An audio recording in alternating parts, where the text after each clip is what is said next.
Welcome, everyone. My name is Alex, and I'm the Senior Manager of Events and Engagement for the Public Programs Department of California Institute of Integral Studies, a nonprofit university located in San Francisco. It is my pleasure today to welcome you to On Seasonal Practices and Rituals to Awaken Creative Expression. While I know we may all be joining from different places from all over the world this evening, as a representative of CIIS, I want to acknowledge our debt and gratitude to the Ramaytush Ohlone, who are the original peoples and continual caretakers of the San Francisco Peninsula. CIIS is located on the traditional unceded lands of the Ramaytush Ohlone. This acknowledgement is just one very, very small step toward being in deeper connection and relationship with Indigenous tribes and organizations in our own community. And it doesn't begin to acknowledge all the native lands, languages, and territories where you are right now or where you live and work every day. As we gather here together in this virtual space to get ready for this great conversation, I invite you to take a moment now to acknowledge the land where you reside, and importantly, to commit to learn more about the Native communities near you and to support their work. If it feels right for you to share in the chat about where you're coming from or about Native communities near you, please do. And if you're just getting started, we always recommend native-land.ca as a starting resource. Before we jump into the conversation tonight, I have just a couple of general tips and troubleshooting items to go over. We are going to have a live Q&A after the conversation tonight, so please submit your questions at any time using the web form, which is linked underneath this video in the event description. That is the only way to submit questions, and our presenters will be selecting some questions that were submitted via that form after their talk. We do have automatically generated captions on for this event, and you can toggle those on and off using that closed captioning button right in YouTube. You may have noticed chat is enabled for this event, but please note it is not being moderated and our presenters can't see that chat. Chat is not required to fully experience the event. You can turn it off at any time, and we really encourage you to do so if you find that it is negatively impacting your experience in any way. If you're having any issues with your audio or video, we always suggest that you start by refreshing the page. And then if you're still having issues, it can really help to adjust or lower your video quality settings right within YouTube. Now, let me first introduce our presenters, Jacqueline and Jenna, and then we will get right to their conversation. Jenna Robinson is an expressive arts therapist, performance poet, and musician located in the Bay Area. She is a two-time Grand Slam champion of Hawaii Slam and has competed on 7 national slam poetry teams. She received her MA in Expressive Arts Therapy from CIIS, where she developed a methodology melding narrative therapy, expressive arts, and spoken word poetry. She has facilitated trauma-informed writing workshops with adults, youth, and families, and specializes in working with people experiencing family violence. She is core faculty here in the Expressive Arts Therapy program at CIIS and at the Wright Institute. Jacqueline Suskin is a performance poet and educator who has composed over 40,000 improvisational poems with her ongoing writing project, Poem Store. Suskin is the author of 8 books, including Help in the Dark Season, Every Day is a Poem, and most recently, A Year in Practice, with work featured in various publications, including the New York Times, the Atlantic, and the Los Angeles Times. An ecstatic earth worshiper, she lives in Detroit, where she works as a teaching artist with Inside Out Literary Arts, bringing nature poetry into classrooms with her Poem Forest curriculum. And now it is my pleasure to turn it over to Jacqueline and Jenna.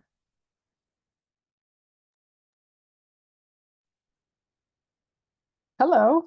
Hi. How are you? Thank you for I'm joining great. us. It's good to be here. Yeah. I heard in your bio the your forest poem curriculum, and I was like, what is that? I'm very excited about that Yeah. intersection.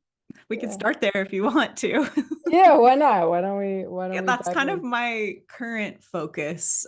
after this book was finished and came out, I knew that that was what I wanted to focus on. So before it was published, I built this curriculum, Poem Forest, which is basically teaching students about different ways to connect with the natural world, depending on where they live. So it's ecologically, location based.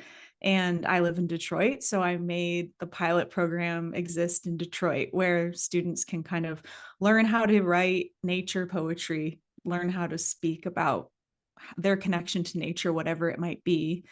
And then at the end, they get to recite that poetry for each other and their school community and sometimes a larger community. And then they get to plant trees. So there's sort of like a voice aspect and an expression aspect. And then there's this tactile, tangible earth aspect. The trees they plant are typically like on site at their school, so they can watch these trees grow over their time of being there. And the way that that program came to be here in Detroit is through this program I work with, Inside Out, and they've been a functional, beautiful part of the community here since the 90s. So they kind of welcomed me in, and they already have access to all these incredible schools around the city. But the bigger story of Poem Forest is that it actually came from an interaction I had with someone long ago, many, many, many years ago, of writing poems. And to make the story short, it inspired her to start a Poem Forest program in Australia that was really successful. And they've planted over 15,000 trees and worked with students all over Australia. So it's something that she actually brought to me and was like, could you continue this in America? So I'm working on kind of expanding it and making it an open source program so any schools can use it around the country. Oh, wow. That's amazing. It's amazing. Thanks. I mean, and I hear the kind of multimodal aspect to it. Yes, the writing, the expression, the sharing out, and then being with trees, the other creative act, bringing that in. But I'm also hearing the community part of that, like to share your poem, to witness other folks, to create a difference in your community by planting trees. Like that's amazing. That's amazing. Yeah, I think like at this point in my career, I really recognized that I didn't want to move forward and only be an artist who kind of focuses on myself and my inner world. Like that's not ever something that's been only of interest to me. Although I respect artists who do that, I actually just am not, that's not enough for me. And so I was like, well, how can I kind of take this forward? And from doing the project that was mentioned in my bio, the Poem Store, I saw how impactful it was to exchange poetry like that in person with people, especially in kind of like a smaller one-on-one setting. So bringing that to the classroom was sort of the next step. For sure. And it's just been a really incredible way to become part of the community in Detroit too. Right on. Which is interesting. Like Detroit, you don't necessarily think of as a city known for nature or to be really connected with nature. And, there's a similar thing. I mean, there is lots of outdoor activities here in the Bay Area as well. But sometimes when you get so caught up in the city, we get even more disconnected. So I'm curious about that. Like, how do you nurture a relationship with nature in a place that can feel devoid of that? Yeah, Detroit has a really interesting kind of weave with nature that is really apparent and yet kind of wouldn't be thought of maybe firsthand. And I mean, first of all, there are just so many old trees here, just like giant, beautiful specimens that were, planted when this city was probably becoming, or, and they're still here. They were kept. And then there's also a lot of spaces that require a different type of attention where everything has been demolished. I mean, and I won't get into the full history of Detroit here, but the tension between what seems to an untrained eye like a natural setting is actually, where someone's home was, and there's a whole story there. And so people's connection to the land here holds this really complicated view of what the natural world looks like. And I think that there's so much to be said in that. And I find that the students I work with have a really complex and interesting approach to being able to, see the natural takeover of the plants and animals and all of that ecological community that has found its way back into Detroit and why that happened. And they know the history too. So there's this sort of mixture of it's something that kind of becomes illuminated when you tune into the natural world here, that it still holds the whole human story in this really complicated way. And I think it's a good avenue for people to talk about all of those feelings. And I mean, I think that's what poetry is in general, but then you add this natural world element connection to it, and it offers so much, I think, like perfect subject matter for them. Yeah. Yeah. And for me. Yeah. You got like there's such a word. You got so much in there. And I'm realizing that we just like went in. I know. And like, I was like, all right, you want to hear about Poem Forest? I'm ready. yeah, like we didn't ground ourselves and Yeah. get very situated in this. So I want to bring us back to what is bringing us here with your new book, a year in practice, and tuning back into the earth and the seasons, and using that as a way to nurture creativity, nurture your practice. So I have a lot of questions for you. I love it. So we'll get into it, but I'm curious. You said something kind of along the lines of, it wasn't this exactly, but kind of like the transformation that's happening for you as an artist. Like it's not just about writing or participating in poetry in a particular way. There's so much more. And I'm curious, like what your definition is of an artist. Like, yeah, just stay there.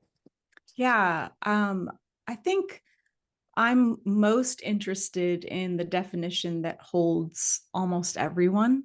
And that's not as simplified as saying like everyone's an artist or everyone's a poet, but it's more like saying, I actually think it's possible for everyone to tap into that mindset, or like to cultivate a mindset that can hold that. And I think what that looks like for me, and how I've brought that into the last two books I've written, is more of like this practice oriented kind of, can you teach yourself how to tune into a poetic mindset or an artistic mindset, and what kind of practices can you cultivate around that, and why? Like, what are the benefits of doing that? And that's where I think there's a whole like wellness arm that comes into this idea of artistry, because it's not necessarily like I'm trying to teach you or prescribe some method that will give you a result as a poem on the page or a painting on the wall, but more of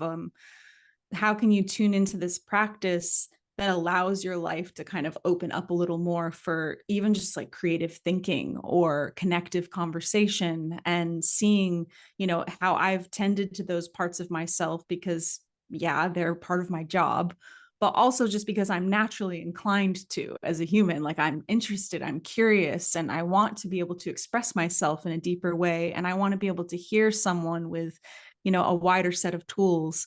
And I think that kind of offering up whatever tools I've collected throughout my practice of all of that I just discussed is what is inspiring to me as an artist now, is to like figure out the most creative ways to offer those things to other people. Because I think being an artist in a certain definition can come off as being like a really selfish act. And there is actually a lot of my work that has come from extreme solitude, and has come from me like defining time for myself away from others. But then there's a whole other aspect of it that I would never be able to create if I hadn't had all the interactions that I've had in my life, or all of the relationships or, connections with people. So I think like cultivating and practicing that artistic attention, or that, poetic curiosity, to me seems just like an extremely healing thing. And it allows people to kind of know themselves better. And at the heart of artistic practice is, I think, that like self-awareness, and like seeing yourself a little more clearly, or getting to know yourself in a deeper way, only then expands your ability to kind of live in a way that maybe feels better, or that allows you to then, be with other people in a newer or a more open way or something like that. Mm. Yeah, like moving away from like a capitalistic definition of what it means to be an artist, that you have to produce in this particular way.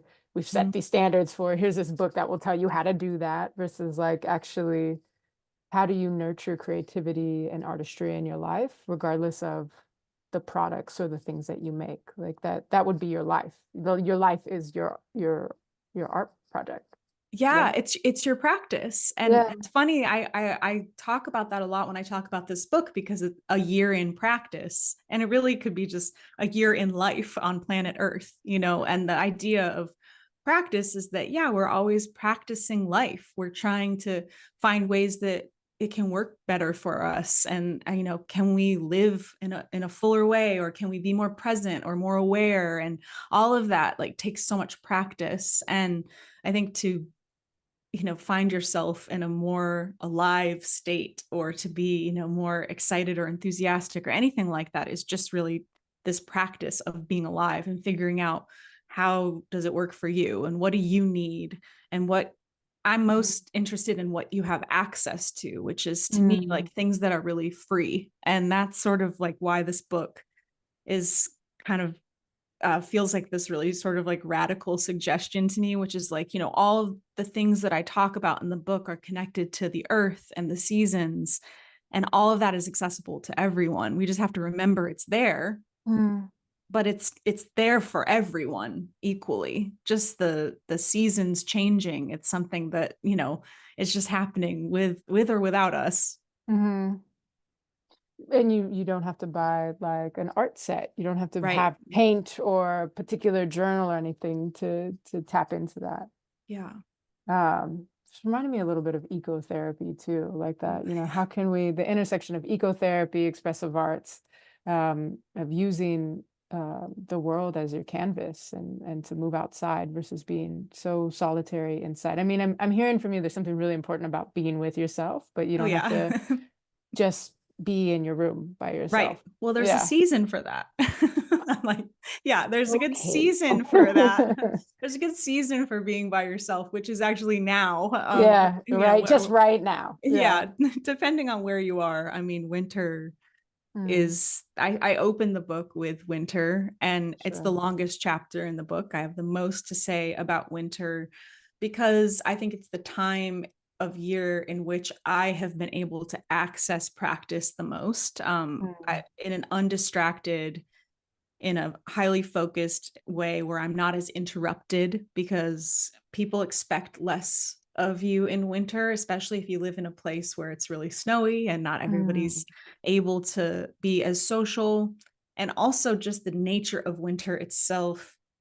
I talk a lot in the book about plants, and noticing plants and animals around you, giving you these signs and suggestions of maybe where your energy could be if you wanted to align with that. And a lot of times it's like, in winter, everything's resting. yeah. And I've talked to a lot of people about this book, and my deep hope is that this is kind of what gets carried across most, is that people will read it, or read a part of the winter section, and they'll be like, oh, that's why I feel this way. Mm, Oh, it's winter, of course I feel this way. And they feel very affirmed in where they are at in the cycle.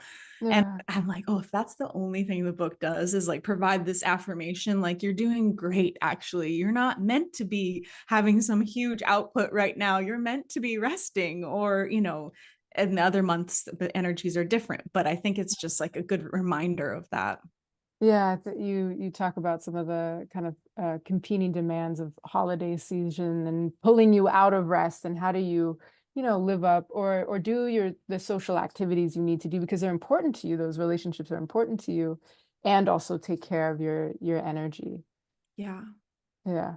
With I practice. It's not an yeah, easy task with practice. Yeah. yeah. I mean, I hear you that winter is for rest, but I gotta say, and I don't know if it's just like where I'm in my life, that I'm very sensitive to people talking about rest, but it's like the whole book is about rest. Like every season. Oh, and not just rest, but like rest in and around water. Like There's a lot you're of water. very much about resting around water.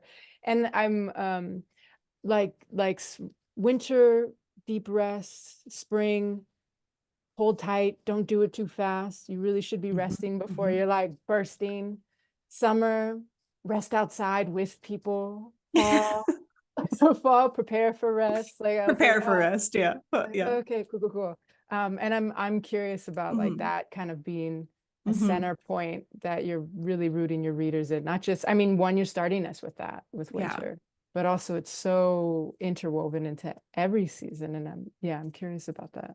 I'm a big fan of that breakdown that you just gave of each season is woven with rest. And yeah, I think that a huge shift in my practice before even writing this book was like learning to slow down. This Mm, is my 8th book, and I'm only just about to turn 40 this year. So I feel like I've pumped it out. for sure. I've gone hard, and like I wrote 40,000 poems for people. Like I've done a lot of things in my life, and I really got this message like that I needed to slow down. Yeah, And I think when I looked at that, I was like, oh, everyone needs to slow down. We're all doing that. It's not just me. Everyone's like grinding and trying, and under the structure of capitalism, and all of these things that are pressuring us to have constant output.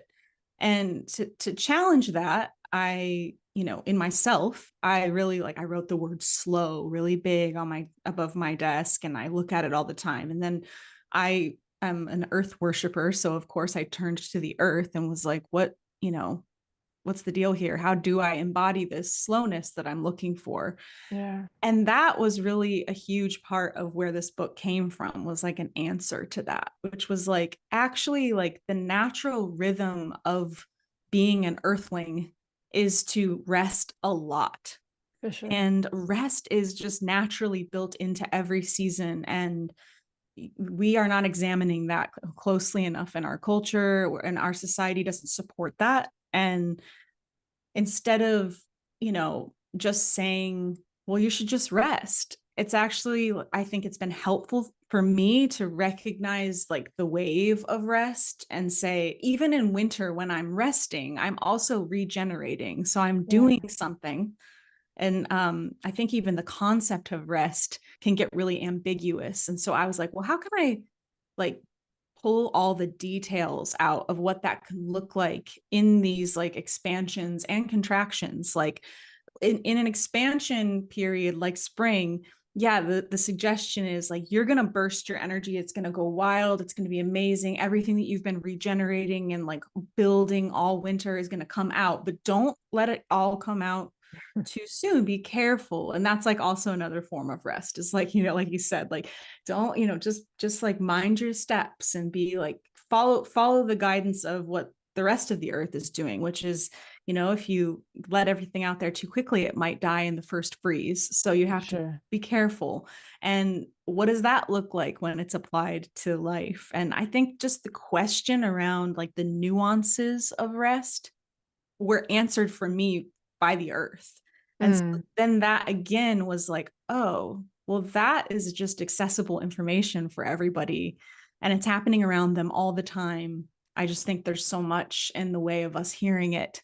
So mm, that was like a big impetus for me with this book, was to just be like, okay, at least there can be like some sort of reminder that like maps out how rest actually is built into everything. And yeah, I felt like a kind of like different avenue and invitation into understanding it. And that was really helpful for me. So I was like, well, if I'm just this little human animal, then it was helpful for me, it probably would be helpful for other people too. yeah, for sure.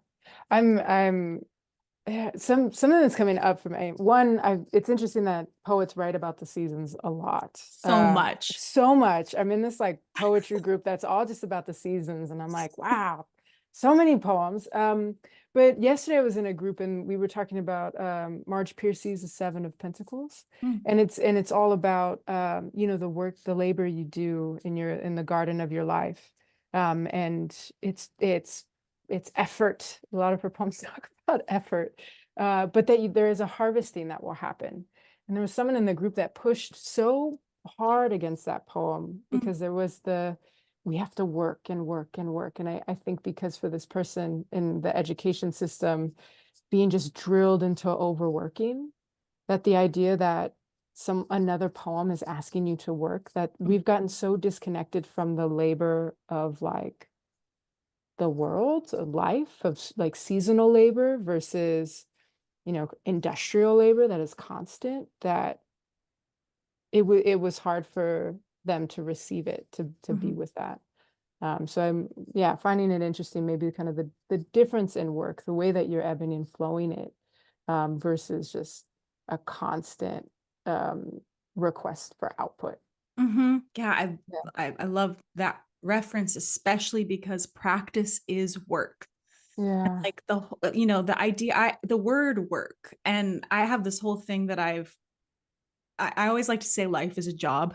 And, this is like people have a hard time with the idea of work and job for exactly what you're talking about. And believe me, so do I. And yet I am like, well, this life is an endless effort. Like, where even if, let's just say, capitalism didn't exist, there would still be effort. To be alive is to exude effort.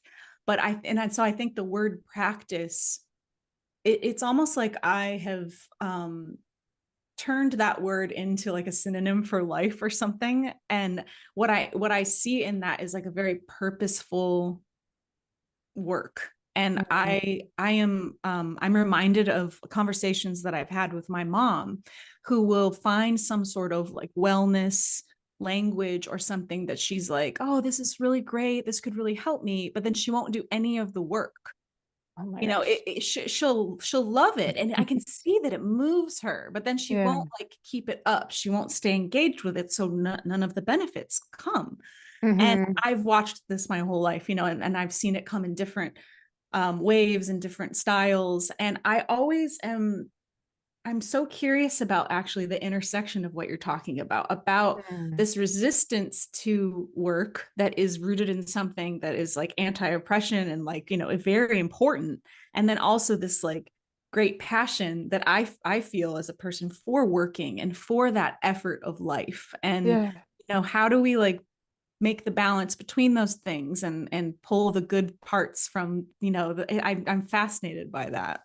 For sure.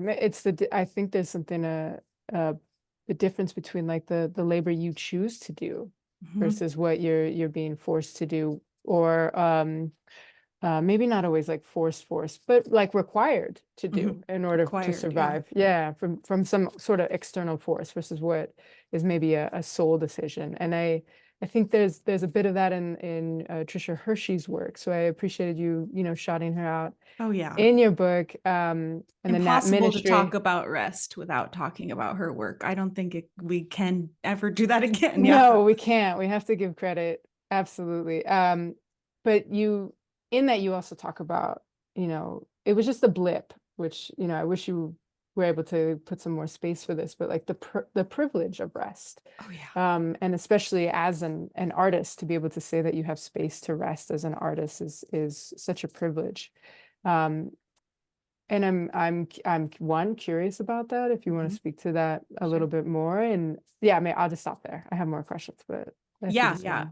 Well, there's lots of things I could say on that, and I'm glad you brought it to the forefront, because I think talking about rest and talking about what you're speaking on is, I start the book with this concept of just like, it's a privilege to even call yourself an artist, because most people, I think, don't even have the time or capacity in their day to consider or hold that, and for many reasons. And I think that's like in the first few sentences of the book, I'm just like, I know that's a luxury in a lot of people's lives, to even like circle the concept of being an artist. And I think that the feeling of talking about rest and talking about it as like a radical resistance act is actually not for me to do. And that's why I'm like, let me pay my respects to the people who are giving voice to that, and then I will talk about rest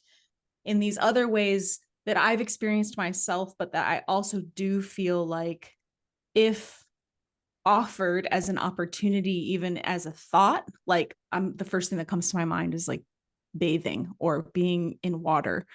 Yeah. Like this idea of something like that being accessible when we remember it, and practicing prioritizing, maybe helping other people in your community come to that, remember it, talk about it, even like drawing on what I was saying before, the like intricate nuance of rest.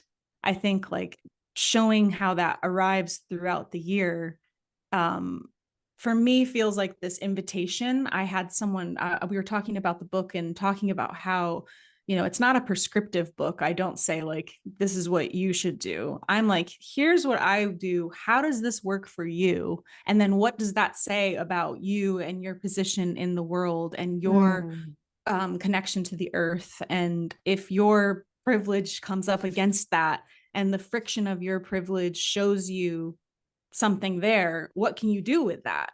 Mm. How can you utilize it? And I'm really just interested in that in general, with like the earth, and Yeah. like having conversations about what the earth is trying to tell us to do all the time.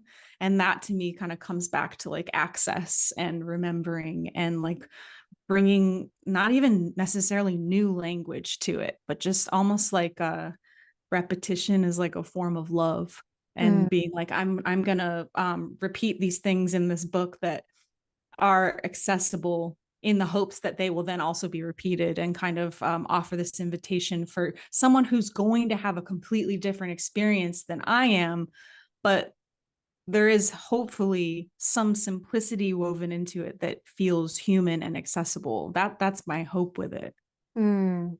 For sure. Yeah, for sure. I will say in reading your book, I think I read it early December, something like that. And I was like, oh, I'm just gonna like rest. I get it. Rest. I get it. I'm gonna rest. So like, because I think what I do is I put a lot of things off, and then they end up just piling up, and there's never actually a time for rest. So I did this hard push to get things done, and like had like 3 weeks to do nothing.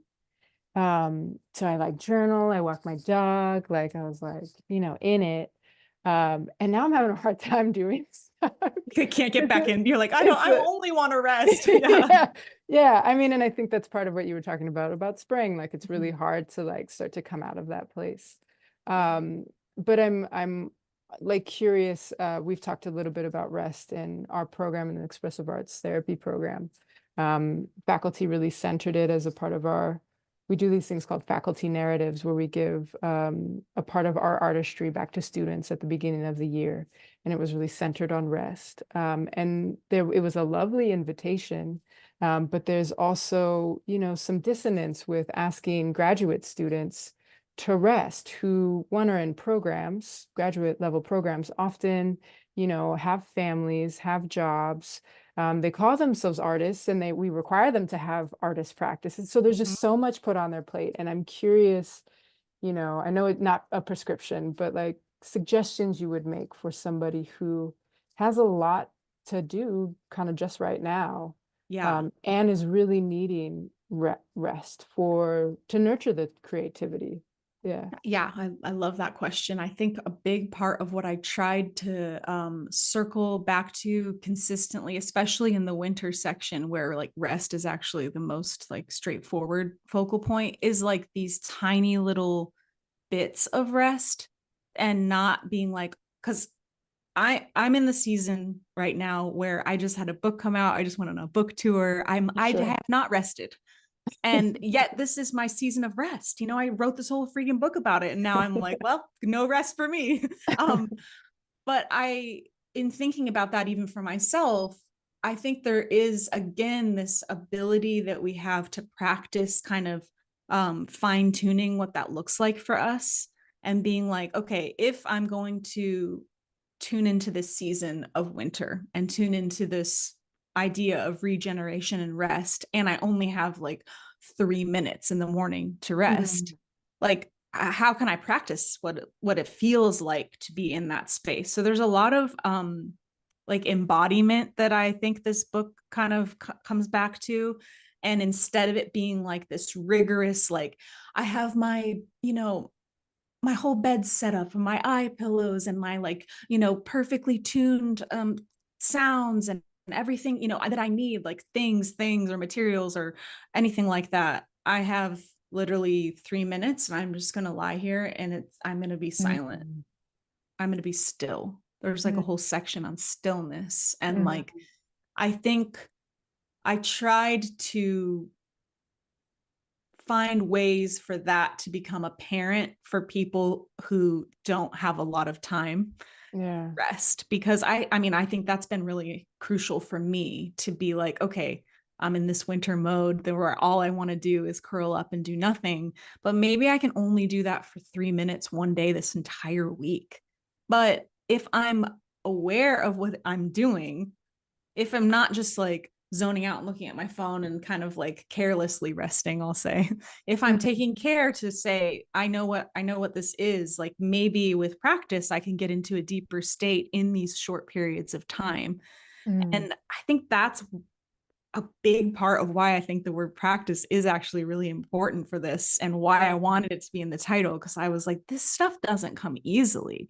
I'm not yeah. trying to say like, well, the earth is telling you what to do. It should just be easy peasy. You should just like tune right in and be this like person who flows with I don't think that it's like that at all. I actually think we're up against a lot when it comes to not just resting, but like even creating Mm, and finding our feeling that feels like what we need it to, what each person needs it to feel like in order to be able to create, let alone like, you know, bring something into fruition or finish something, but like even to come up with an idea or the headspace around what it looks like to rest or to feel imaginative or something like that.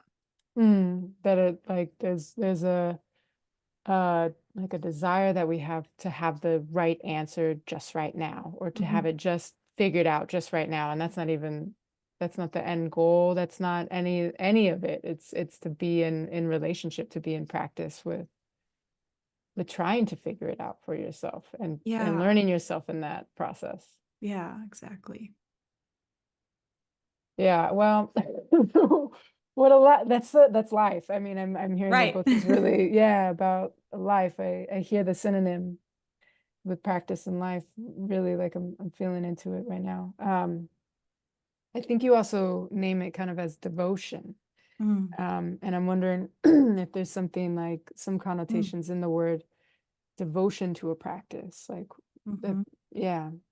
Yeah, I like that you brought that in. Yeah, I do think there's like a deep reverence involved with all of this. And Mm, when I focus on the earth as my reverential point of view, like I'm an earth worshiper, but I also like humans are the earth. We are earthlings, you know. I think of us as these planetary beings. I don't separate us from nature.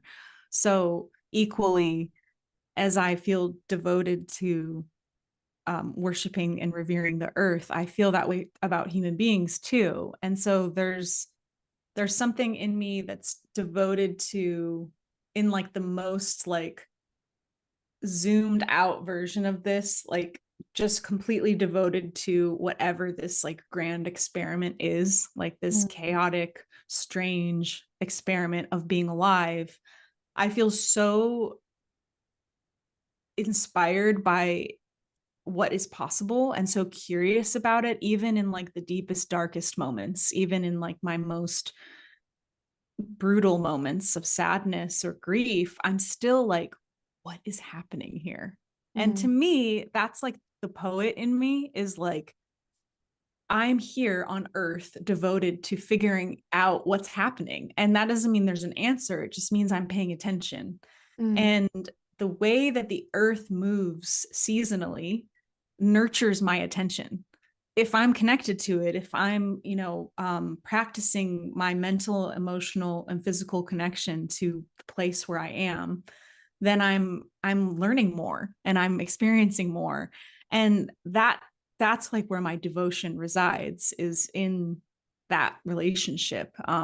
So I mean, I think that kind of can get really big and heady, but I also think it can just be as simple as like, yeah, I'm curious enough about being alive that I'm devoted to the practice of enriching that experience, Mm. and not just for myself, but for anyone else who's having the experience, any other being, any other plant or creature. And I think that that devotion is sort of what fuels me to kind of want to practice more because I'm just like, oh, I'm devoted to this experience. So why would I not want to try to like, um, finely tune it or pick up more tools or learn, ways to engage with it that are healthier or more expressive for, whatever it is that I'm doing. And I think that I can see that desire in other people light up, and I've seen that over and over and over again through poetry and through people hearing poems or experiencing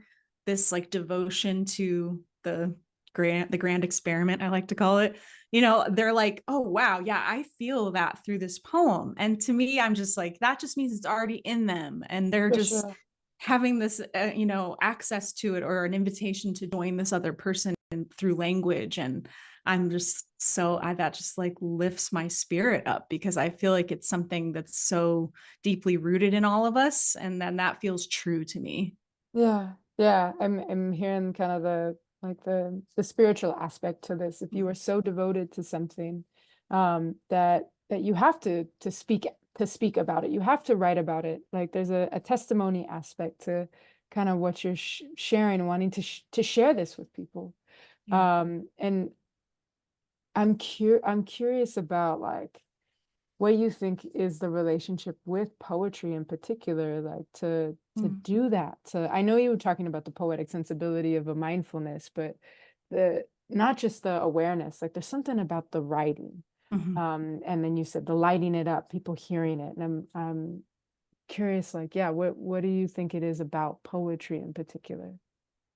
I think there's something about language acting as, a symbol and building a bridge between some really macro idea or feeling, and Yeah. connecting it to something like really micro or small or everyday, or at normal everyday kind of living, connected to this like really big macro idea. And I feel like poets do that so well, and Mm. that connection is often like extremely overwhelming for us. But when it's done well in a poem, when the bridge is built carefully, when each word is chosen to make the connection, there's almost like a catharsis or relief that people receive from being able to like walk over that bridge and touch the big, big, big thing, but Mm. gently, and they're like held in the process, instead of them trying to find that connection on their own and maybe feeling overwhelmed or confused by it.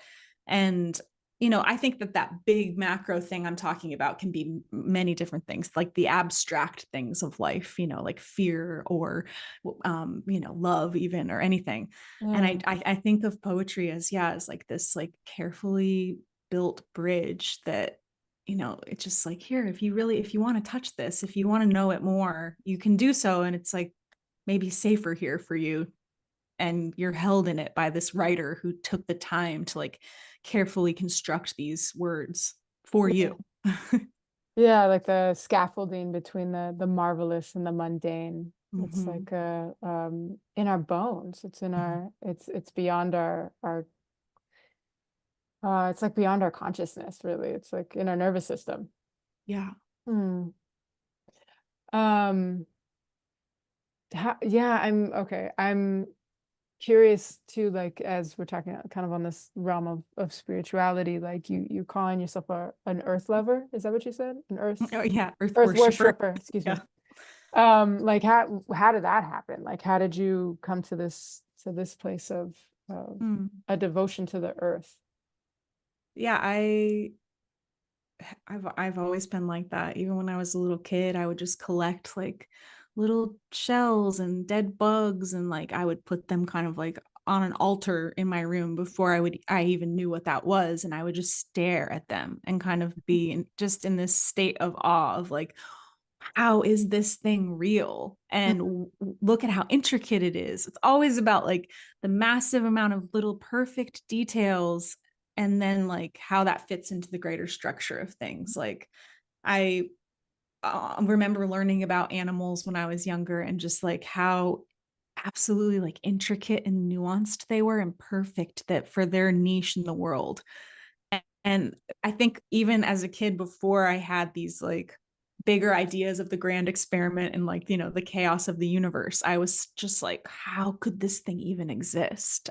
So I think that awe, like to be awestruck like that by the earth, um, and specifically also just loved being outside. Like I would just go outside as a kid. I was born just right outside of Detroit where I live now, and I would go and like lie in the snow and be out there in my little snowsuit, just in the snow for so long because it was silent. And my mom would come out and be like, "What are you doing out here?" And I'm happy out here. This is where I want to be.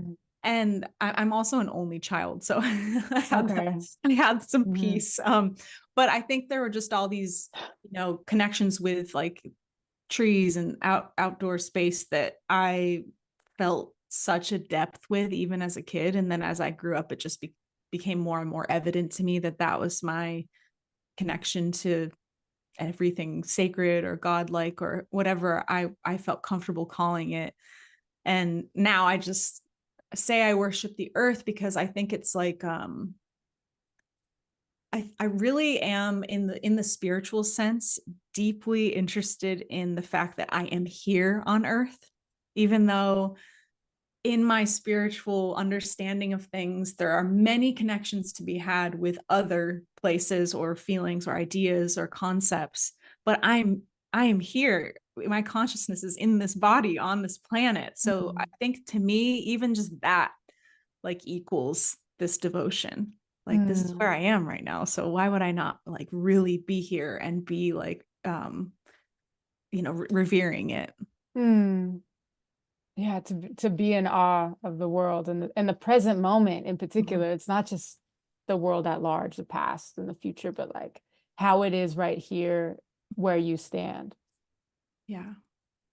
I, that's such a gift. I gotta say, to like have that perspective to come out into the world that way. I think so many of us um we don't come out that way, to have a wonder of the world and such an appreciation. And even maybe some folks who do, in my experience, a lot of folks get turned away from that because they're called, you know, weird or lazy or whatever, you know, derogatory term, to because we don't understand it. Our society is not really made that way. So I'm feeling an appreciation that you have that. Like what a what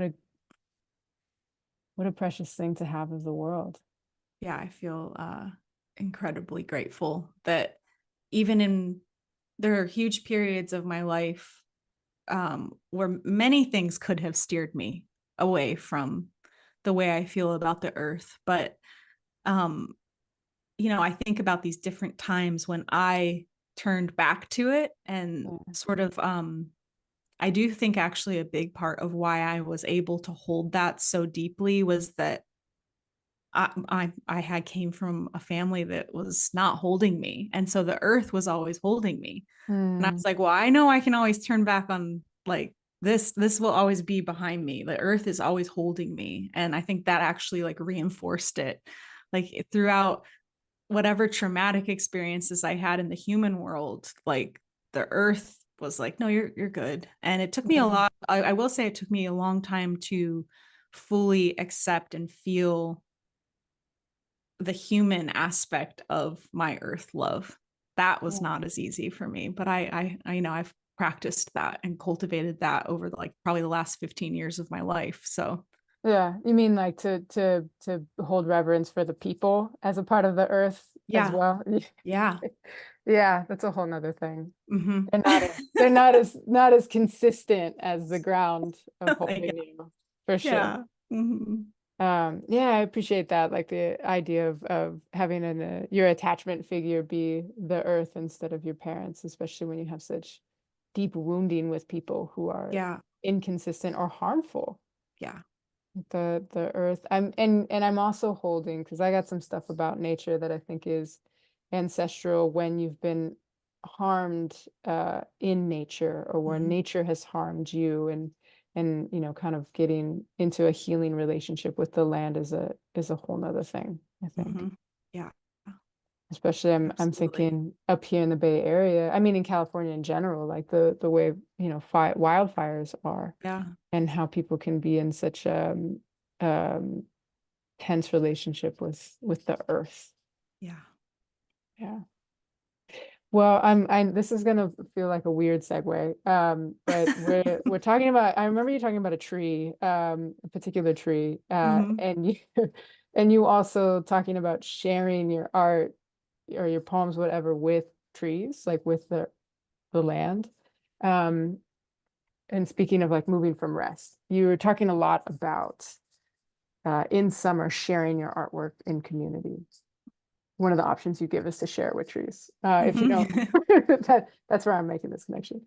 And I'm curious because, you know, we talked about maybe some folks who don't feel comfortable being called an artist, but are maybe moving into creating something, maybe are hesitant to actually share that. And kind of what suggestions would you make for folks who are trying to move outward, but there's some self-consciousness, some, you know, low self-esteem around their artistry, around their personhood.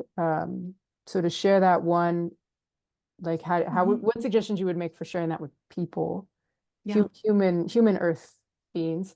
And you know, if you were to make the distinction between sharing with people versus sharing with the earth, like how do you know which one to go with?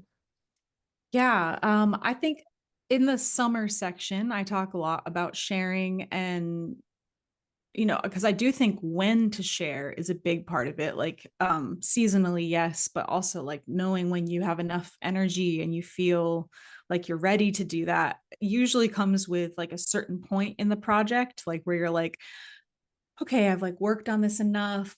I love this thing that I made. Or you're at a part in the project where you're like, I need help and I want someone's opinion or someone's eyes on it to like give me some suggestions or like nurture me or even just to affirm me and reflect back. So I think there's like these two different kinds of sharing that I'm really interested in. And I think that kind of checking in and being like, which one of those am I ready for? Because sometimes I think there are folks who just are getting so close to wanting to share, but they're really nervous about that. And there's a lot of, you know, restraint or even like resistance within yourself feeling comfortable doing that. But then you're like, okay, maybe you have one person who you know, like your best friend or your aunt or someone who you're like, I feel close enough to this person. I could share this with them and just say ahead of time, this is my best suggestion. Just say what you're looking for. Just be like, I'm going to share this thing with you. I would love some feedback. I would love for you to critique it, or I would love for you just to receive it. And Mm, I don't need you to say anything. Or, you know, I would love to know what moves you and like what part of it you like. I don't want to hear anything that you don't like, or like being really specific. uh, And I have practiced this with my friends who we have these little salons that we do sometimes together while we're working on things that we haven't shared with anyone else. And we'll share them with each other. And ahead of time, we'll do that. We'll front load with like, this is what I'm looking for from sharing this. I would really like for you to give me some actual notes. Or, you know, there are ways you can kind of differentiate between like what you're looking for or hoping for. But if you're really ready to kind of perform or and like try it out without feedback, without the idea, just as I want to have an audience, or, you know, it can be really small. You can have a few friends experience that. Or, you know, there's all these things in the book that kind of suggest different types of performances. Like you could have people to your house and have a little backyard performance. You could, mhm. you know, try to like make something happen with a local gallery. And I do kind of like walk through a lot of tips like that in the book because I think that there's a lot of stuff I've learned through doing like many DIY tours and things around the country where I'm like, oh, really like this isn't stuff that I knew before. I only know this by experiment. And I'm like, I always say this about the book. Here are the results of my like many years of experimenting, and I say like I did a bunch of research for this book. And I'm like, well, I did, but I also researched my own life very carefully and was like, what parts of sharing felt like they worked for me, and also witnessing a lot of other people in my community share, could I like consolidate information like that would help, people to feel comfortable, mostly because I think that's a big part of it. And like that again requires some like deep reflection in yourself of being like, well, the way you feel about sharing your work is different than the way I feel. So For sure. I try to like leave a lot of room in that language for like, there's a lot of different ways you could try it out. Yeah.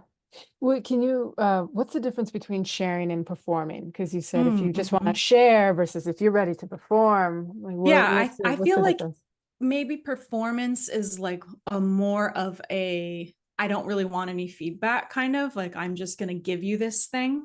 And then Okay. sharing might be more of like, we're sharing in conversation about like Mm, your thoughts on what you think about this, or like maybe you want someone to edit something, or like being careful to say like, I'm delivering a show for you right now, or I'm going to show you all of my paintings and I don't want to hear anything in return. I think it's really good to get all of that language clear for yourself before you go into it, and that might not be something like you're you know used to thinking about, so it's good to practice it.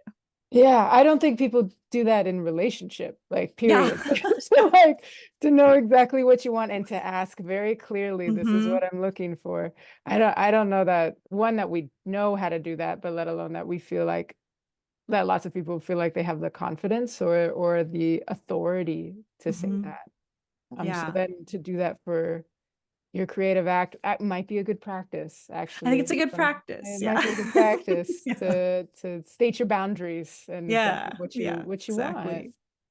Um, uh, I don't know if performance is you're not receiving feedback. There's some feedback, right? There's Yeah, some right, sort right. of Like a maybe some clapping. But I think I mean that in the sense where you get to like, maybe you're a little more removed. for Like you sure. you can Yeah, choose that. Like there's like a little bit more of a wall there or something, as opposed to being like, we're in our sharing circle, for sure. Deep conversation. Yeah, Yeah. and maybe sharing also. It sounds like what you're talking about with salons is like there might Mhm. be a reciprocal sharing that you're not the Exactly. only one coming in with a poem or some Mhm. art or a piece to share, that you're in community with that. Yeah, and I think that's kind of why I like to talk about it in the summer section, because it's like, oh, that's so nice to just be like, yeah, we're all together, like the weather's nice, we're all like feeling a little more open, and we can kind of like have this reciprocal moment where we show each other all the things we've been working on. And I don't think that that's like an incredibly common thing to do, but I just think that there's something like deeply human in there. And that when we let ourselves do it with people we trust and care about, it just feels so good. Yeah. And I just love to like reinforce that. Yeah, I think people do it, but I don't know that they would call it a salon or call Mhm. themselves an artist doing it, but that's what they're Right. doing. When you Yeah. bring food to someone's house, something that you made, and Hmm. you're looking for feedback, sort of, right? You want the ums and the ahs and that feeling, right? And Yes. to get Yes. somebody else's, there's so many ways that we set up these creative, communal, like sharing spaces. And there's a part of me that wishes folks would just like call themselves an artist or see themselves more creative. And I appreciate that you're like, whatever, if you call yourself that or not, it doesn't matter. This will help you. Yeah. But there's the artist part in me that's like, no, or I guess oh, I don't know what it is. It's not just an artist, like the street artist in me that wants to like say like we need to be like calling ourselves artists, and it should not just be reserved for elite academia or Right. high art spaces. Like, why can't we Yes. all be that? Legitimizing the artistry of even the person who cooks this beautiful meal for their friend. Like Yeah. there is a craft to that. Like that person's artistic touch is in that offering. And I think like calling it that and giving recognition for that in that like legitimizing of it just like kind of like fuels it. Yeah. And I mean, I think that that affirmation is really at the heart of what we all kind of are looking for with each other, and just being like, I see what you're making. Like, I see the care and time you put into this, and I'm actually getting something out of experiencing it. Like, if you Yeah. only made that for yourself, that's fine. But because you shared it with me, my whole life is different. And For that's, sure. I mean, that's huge. And Mm. Yeah, and so like not just a mindfulness appreciation of the world, but of, well, you're saying that it is of the world, of relationships, to elevate people, to be in awe of the care that others have given you. yeah. Um, yeah. So I'm seeing we're kind of coming close to our Q&A time, and I know that you have a lot of poems in here. You've written so many Oh, poems, yes. and I'm Yeah. wondering if there's any that you would like to share with us, especially given this period of rest that the world is in. Yeah. Yeah. Well, now that we had this long conversation about rest too, I'm like, I should read something from the winter section. The book kind of it's broken up by the seasons, and there are these sort of meditative poems that kind of ground each part of the seasonal chapter, and because a lot of it is built around actual practices and things you can actively do, but then there's Yeah. also these sort of meditations on these larger ideas. And since I think of winter as not just a time of rest but of reflection, which can be a really active thing, and I think I'll read the meditative poem from the reflection section. Reflection. In stillness, we find the ability to listen deeply to ourselves, the planet, and the many voices that guide us in our practice. Winter gives us the spaciousness to contemplate all angles, all details of what was, of what brought us to this point. And now we choose what to muse on, what to mull over and enrich. Let yourself be present as you become the vessel for new images, updated pathways, versions of the future transforming in your mind's eye. What you once saw as solid shifts now because you took the time to give it a different voice. What you once knew to be your medium expands now because you assigned it a new name. This is the height of the experiment, all creative potential gestating in infinite color, held within the quiet world of self, readying for a timely rebirth, according to whatever guidance you conjure. Do this work with care, at a bear's pace, below the cover of ice, held by the soothing silence of snow. Hmm. Right on. Thank you so much. Thanks. I am taking at a bear's pace. Yeah. I'm sinking into that. Yeah. Right on. I appreciate, and I really, before we move into the Q&A, I really appreciate, one, not just the poems that of your own that you shared, but you shared a whole bunch of other people's poems, as like jumping off points for folks to, deepen their practice. And I really appreciated the diversity in your poems, like, more contemporary, some older poems from a variety of folks, which I thought was so special that you did that. It's not just about you. You really are bringing a lot of different voices into this, which is I think a real testament to the community practice that you're in. Thanks for noticing that. Yeah, Yeah. that was really important to me. I mean, also, like you said, poets love to write about the seasons. Oh my And gosh. in my research, that was a huge part of my research, was just like experiencing all of these different writers' voices from all different backgrounds and time periods, all talking about the seasons. And Mm. it just like reinforced a lot of what the book is. And I appreciate you noticing that, because that was a really important part for me to add. Yeah, for sure. You're in relationship. You are absorbing, but you're also putting out. Like Yeah. it's a cycle. I love it. I love it. Thanks. So I see we have some questions. Great. If it's okay to Yeah, transition let's to do that. it. Yeah. Okay, so I hear about the impact of nature on your poetry and self. I'm wondering if your poetry has had an effect on nature. When you share your poems with the more than human world, what has been the impact? Mm. Okay, well, some images came to mind of when I used to go to this forest in Washington, and almost like when I would read out loud, this whole stillness would come over everything.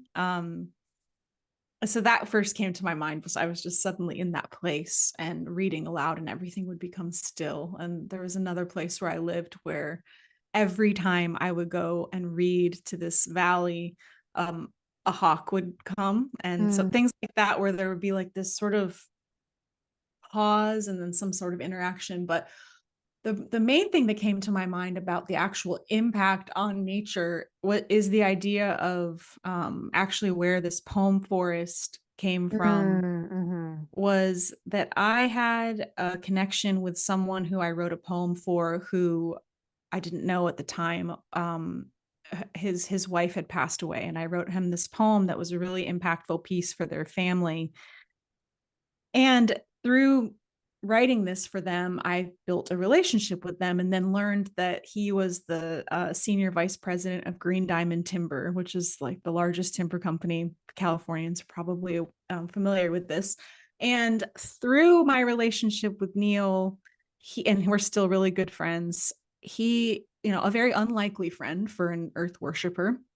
I like learned all these things about how poetry can build relationships and kind of like bridge gaps and create conversation. So I learned a lot in the human world, but he actually ended up doing a lot because of that to, I'll just say, to set aside some land. It was a pretty complicated story, but a lot of trees were, we'll just say, saved for in reaction to this relationship. And I think like watching, there's a a magazine piece about this idea of what happened because of our relationship, and how this the land trust came in and all these trees were meant to be cut and then will not be cut.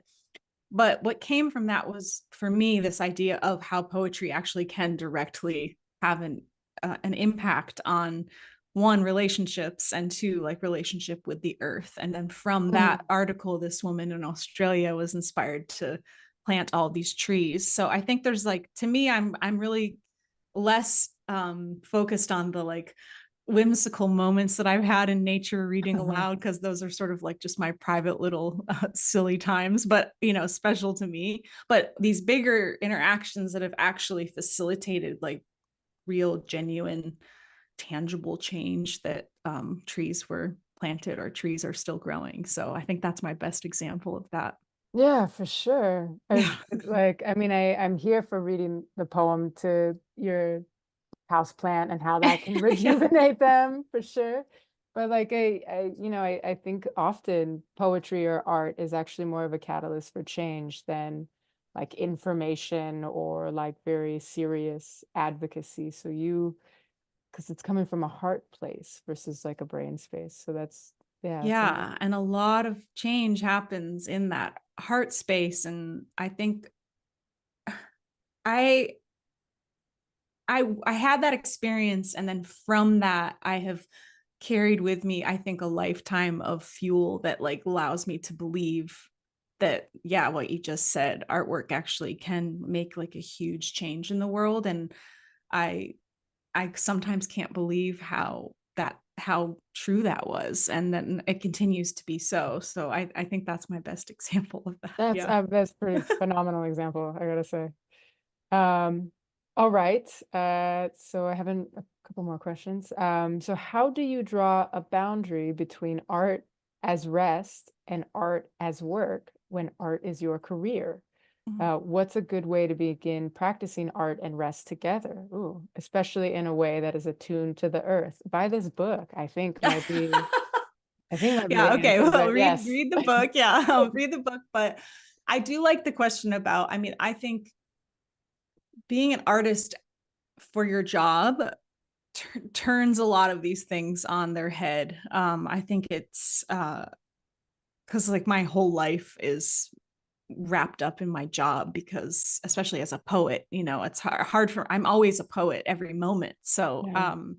I think it's sort of twofold. One is because my life is to be an artist, I actually get to artfully create my schedule, which is like, you know, not always true, but I've had many more periods of this privileged rest, like that I'm like, oh, I'm going to put this on myself and I'm going to choose it. And I think that that kind of comes with you know, deciding how to artfully craft your career. You know, as an artist, you get to do that because you're an artist. But if you also are thinking of like how to kind of practice building art and art practice into like earth practice, I actually think that is sort of why I wrote this book, because I'm always considering how to refine my practice as an artist, and instead of like reinventing the wheel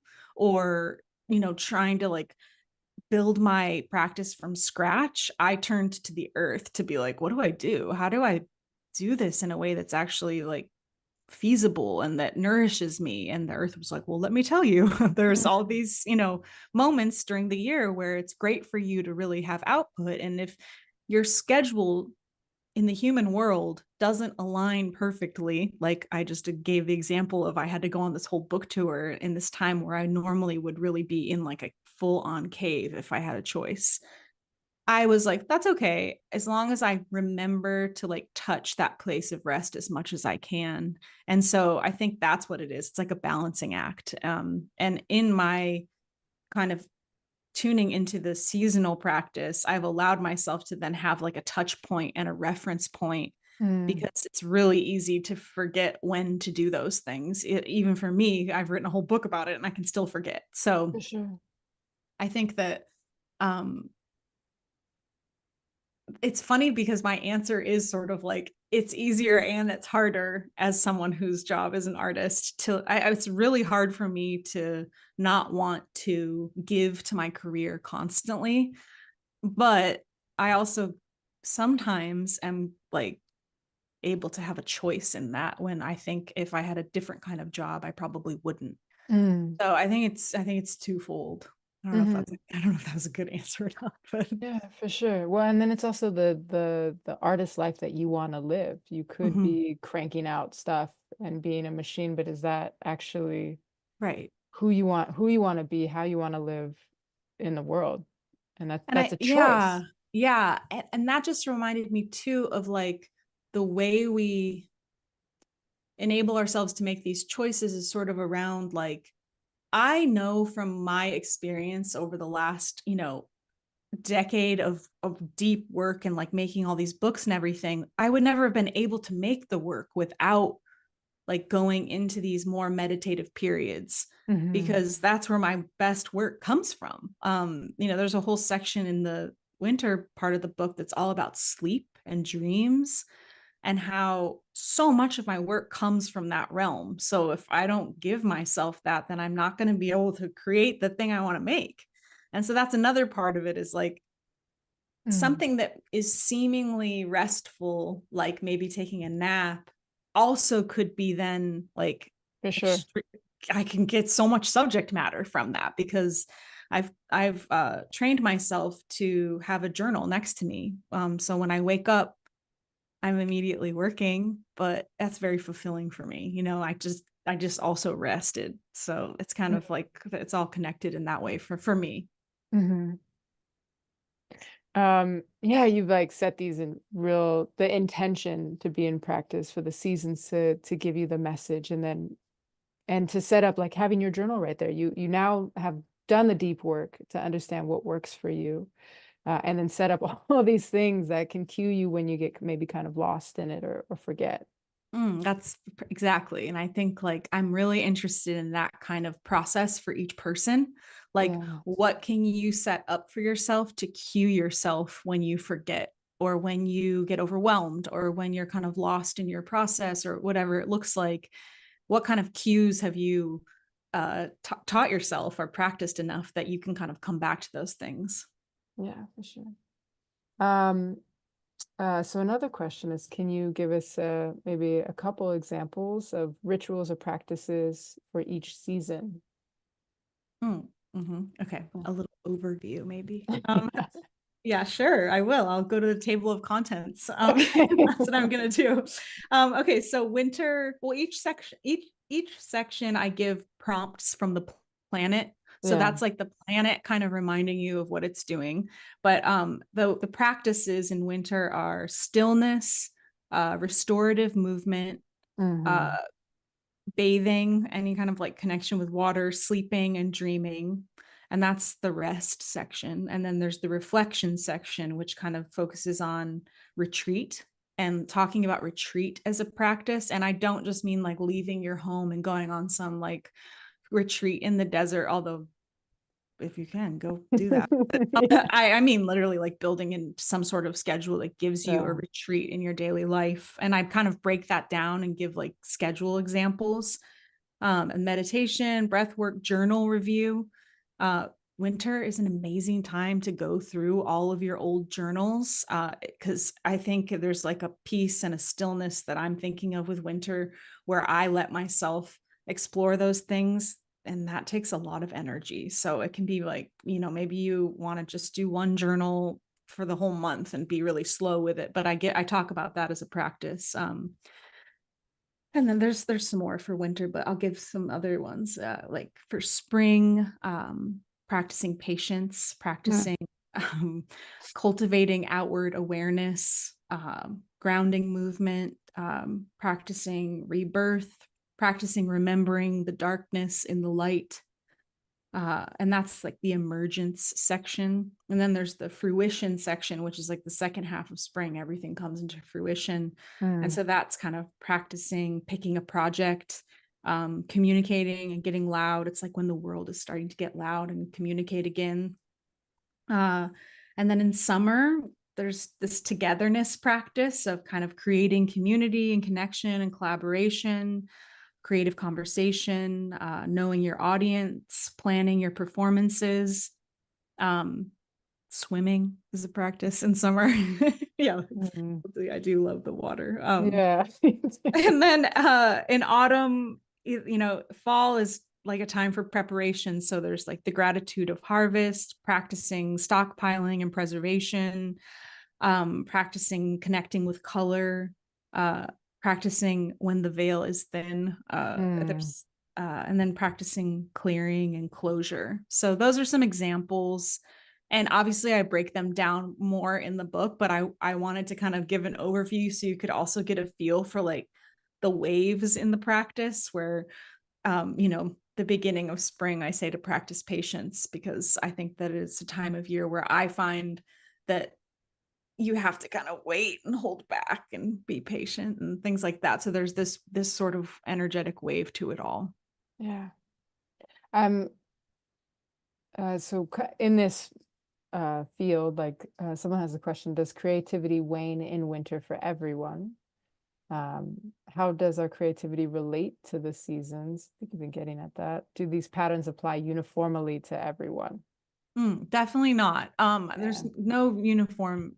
I don't think. I do think that there's something reliable in each season that is energetic that you could choose to connect to. Mm. I don't think that necessarily means it will like initially be this like exacted spark for you, but I do think that it's there for you to rely on.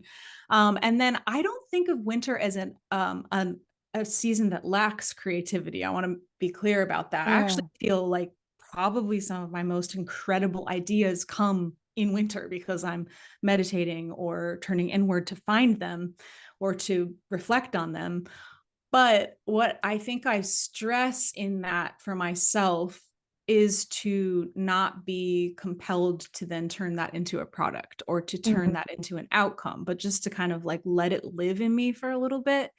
In that reflection state in winter, I'm sort of like building the idea inside myself and like taking care of it and nurturing it before I put it on the page or turn it into something. And that's what I mean by this, like taking time with your creative concepts or feelings instead of feeling like this rush to then like get it on the page. And that doesn't mean you can't. It just Right. means that I like to invite that in for myself, to have a period where I'm less inclined to, the second I come up with something, it doesn't mean I won't write it down. It just means I might like let it sit there for a long time instead of being like, oh, I'm going to immediately put this in my computer and edit it and submit it to this writing contest and get it. I'm just like, I'm going to let this brew over the winter.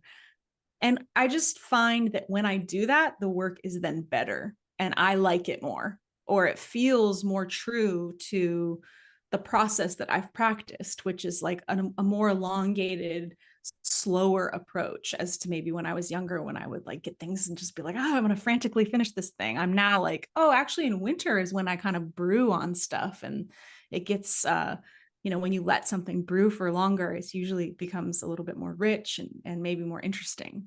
Yeah, for sure. I mean, and you can let things brew any time of the All year year. long. It Yeah. doesn't have to just be this particular stage. And I think maybe there's, kind of back to something you were mentioning a while ago about maybe a confusion about what rest is, like that it means that we're not doing anything, it's a total shutdown. And that Mhm. might be people's fear about it, but you can be Yeah. creative, you can produce things, but giving yourself some grace, giving yourself some pause and reflection instead of just being so go, go, go.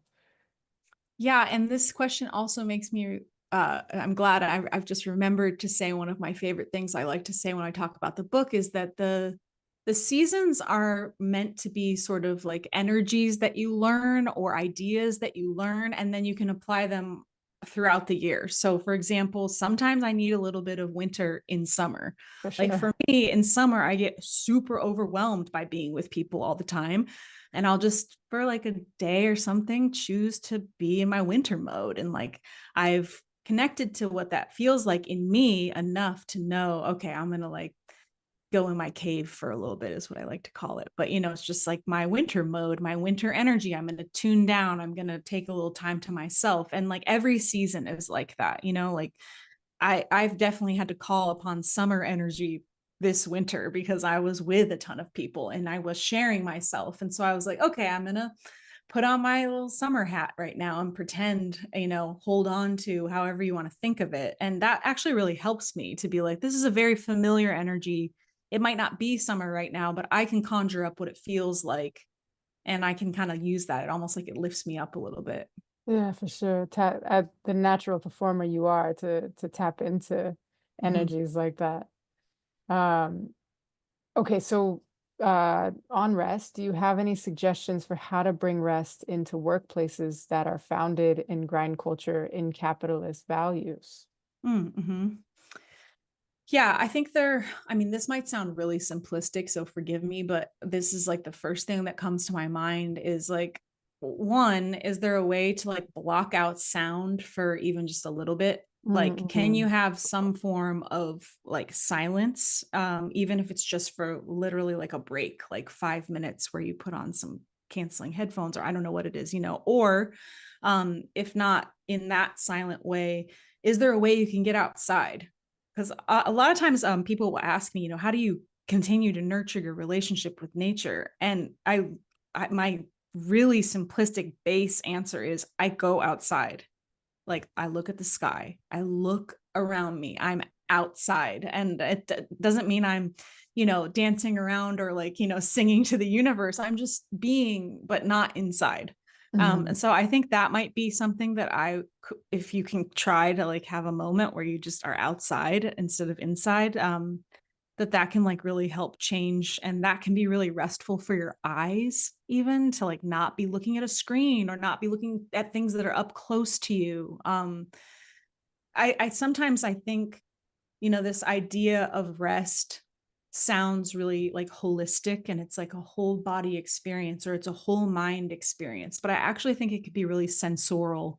And like if we approach it through the senses, it might be easier for us to access in these like moments in our daily life where we're at work or when we don't have access to, you know, go hug a tree or something like that. But I think it's like asking yourself, like, which one of my senses can I provide some rest for right now?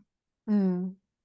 Which can be to, it sounds like, to activate it maybe by smelling something pleasant or touching something pleasant, but also maybe the absence of it too, like the no sound, the no smells, the no touching, like that actually might be really helpful to have space. Yeah. And even the idea of stillness, like there's a whole section on stillness in the winter section. And I can imagine being in a workplace like that because I have, and I can imagine it. And I can imagine like trying to take my stillness practice into that place, even just for like a moment Yeah. where kind of everything slows down and maybe you're noticing everything around you, but your body is still. And I think that there's something there, you know, just like these little practices that we can kind of tune into and teach ourselves how to. Once you learn it and you can feel it in your body, then you could probably get to it a lot quicker during the day. For sure. Excuse me. Another question, can you speak to if this work can be used as a tool for the dismantling of white supremacy or healing from whiteness, particularly for white folks? Yeah, when I think about this aspect of this book specifically, I think about what I was saying about like, well, connecting to the earth, first of all, and embodiment, and this idea of being connected to yourself and more present and aware, which is what the earth kind of requires of you. If you're trying to connect with the earth, then you're probably noticing more. You're probably paying closer attention. Your observation skills are asking, you know, you're asking yourself to observe more. And I think when we get in that state, that actually lends to observing other things about what we need to dismantle inside of ourselves. So whether that be white supremacy, whether that be any trauma-based information, like I don't think that connecting with the earth necessarily is this simplistic, inspiring, like light space. I think that there's a lot to be found in that is actually the opposite of that. And that is also why artistry coming in For sure. and holding your hand while you're doing that could be like this entryway for this exploration that the earth absolutely asks you to do. And then in exploring and in observing, then you are maybe even more open to that dismantling and the questions that come up around that. And even like thinking of this in a seasonal way of like, in this season where you're giving yourself time to reflect and have more space, like perhaps that's what you're reflecting on, you know? And I think that the question of like what comes through in your expression as an artist or what comes through your imagination or creativity, or even in that reflection poem I just wrote of these ideas of these new visions for the future and the things that you want to let go of and the things that you want to work on, there's the space within all of this for that to be what you work on. And I don't think that should be overlooked in any way as something like the earth is just asking for us to kind of like dance in the awe and beauty of it. I think it's actually like, what's the complex story here? And then if you're showing up with your imagination and your reflection, then I'm gonna guess most of us will find something there that we need to face. And if it's white supremacy and you dismantling that in yourself, then I think that these practices are kind of asking you to like give yourself more time and energy to do that work. Yeah, for sure. That would be my hope with it.